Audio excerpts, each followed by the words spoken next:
Lent, and it has been different. I can't really say it's been hard because honestly, Lent hasn't been hard.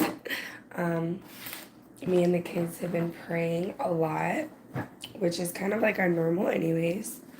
Um, Sorry, I'm trying to like set up my little area really quick so I can sit down. Um, but life really hasn't been hard for me and the kids. Uh, I have not eaten meat in the past couple days, which has been different. I had to make pasta without meat, which is definitely not my normal. The homemade ravioli without meat is honestly not bad.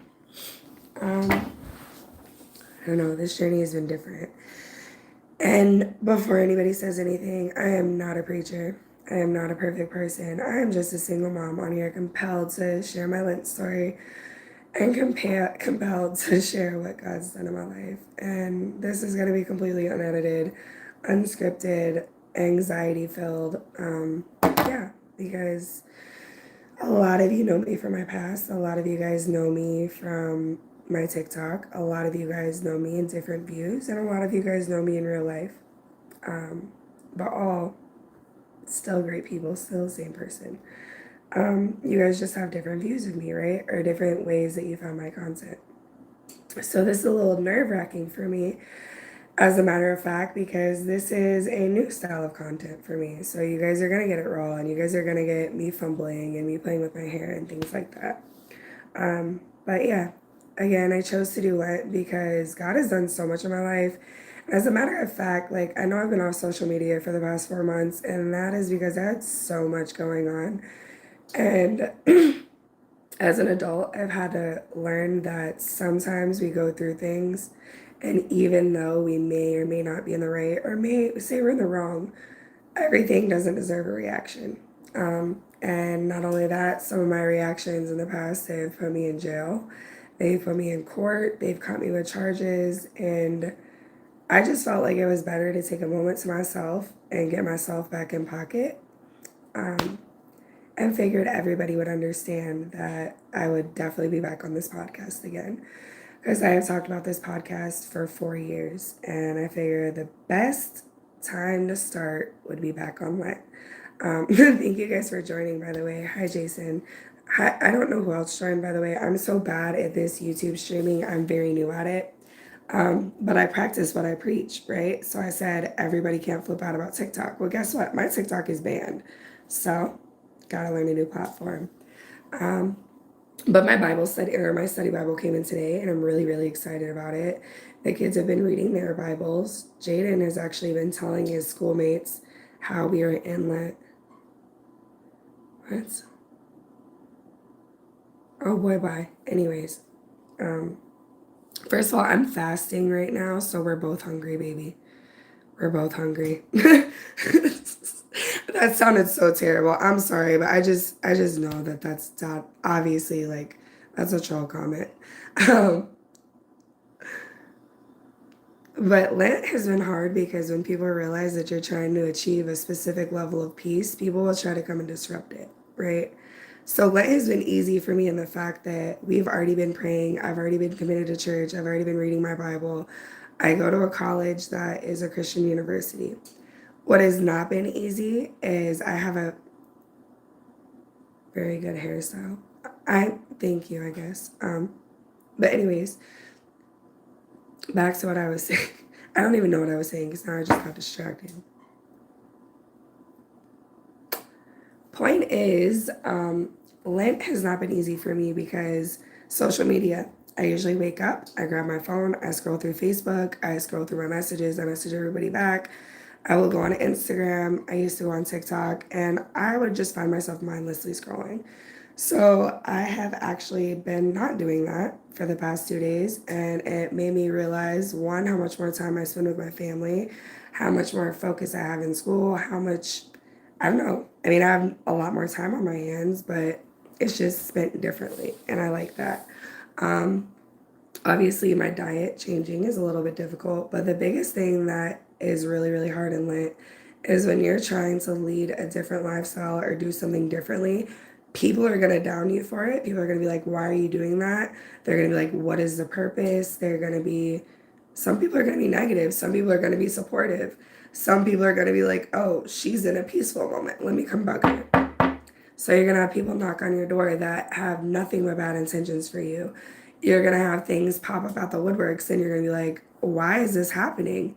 Well, when you find God and you ask God for peace and you tell God that you want to get closer to Him, guess what He's going to do? He's going to test out your foundation. So that's probably been one of the hardest things for me going to Lent is I thought my peace foundation was so solid. And then when I went into Lent and the days before Lent, it was like everything attacked me. So I was like, what in the world is going on? And then I realized I asked God to be able to be peaceful, and I asked God to have peace, and to have peace that is unshakable. What is this?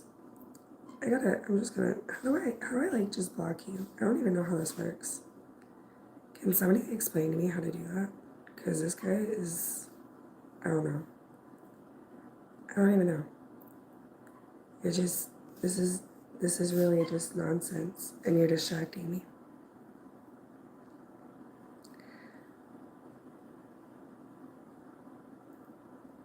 I don't even know. This is just unwanted.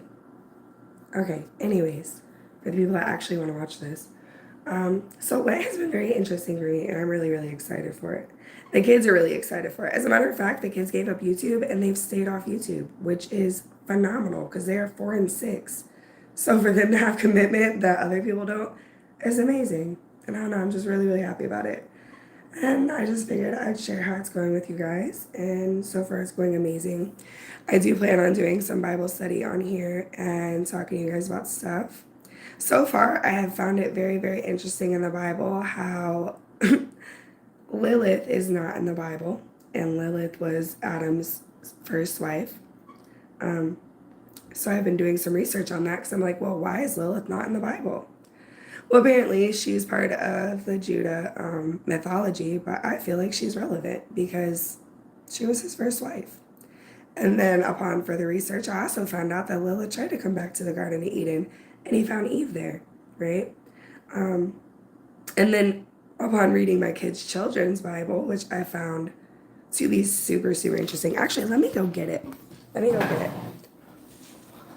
Because I found this to be very, very interesting. That one of females' punishment is that men are supposed to rule over us. But then in the Bible, it also says that men are supposed to love women as they love the church. Well, you're supposed to love your wife as you love the church. So I gotta re-find it. I know this live is all over the place, you guys. You're just gonna have to bear with me. Okay, so it said, to the woman he said, I will multiply your suffering. You shall bring forth your children in sorrow, and for happiness you shall depend on your husband, and he shall rule over you. That is one thing I can say. I mean, obviously you can't take the Bible literally, but I feel like a lot of men take that literally because they don't also read the other contents of the Bible. Because when I read that, I was looking at God like, hold up, sir. Wait a minute now. You told me that my husband's supposed to love me as he loves the church. But then I realized when God was speaking of man, he was speaking of a biblical man. So, I don't know. You just actually have to read your Bible and you will find it very interesting. And you will find yourself having conversations with God. Because me and God be talking to each other like, yo, homie, like, what is this? Is this really what we're doing right now? He'd be like, yeah, this is really what we're doing right now, Erica.